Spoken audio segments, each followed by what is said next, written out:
I'm McEvoy, the Plaid Assembly candidate for Cardiff West, and as you can see, our campaign has been getting quite a lot of attention. What I'm here to talk about today is the lies, there's no other way of putting it, the lies that Labour told back in 2012. And here is a copy of one of their leaflets. Okay? Now, there they are in a green field, and Labour board saying that they didn't want to build on our greenfield sites. More than that, you may or may not recognise this individual as the First Minister of Wales. And when I published Labour's plans to build on greenfield sites, the First Minister called it a blatant lie.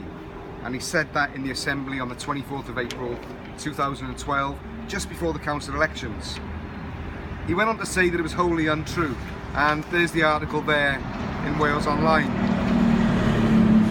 Interestingly, for people who live in Cardiff West, our Cardiff West AM also joined in and said that my scaremongering about them wanting to build on greenfield sites and having plans to was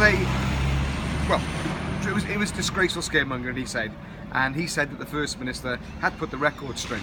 Now, inspired by what has happened there, because Labour lied to us, they got elected on a lie, what we're doing in Plaid Cymru is we're having a recall law when we form the government. What that means is, if politicians tell lies, like these guys did, okay, to us, or if they behave really badly, then there will be a way to recall them and have another election.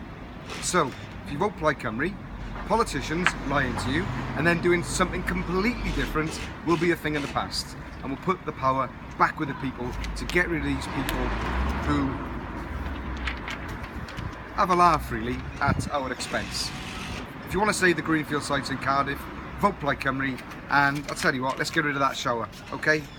Diolch yn fawr, thank you very much.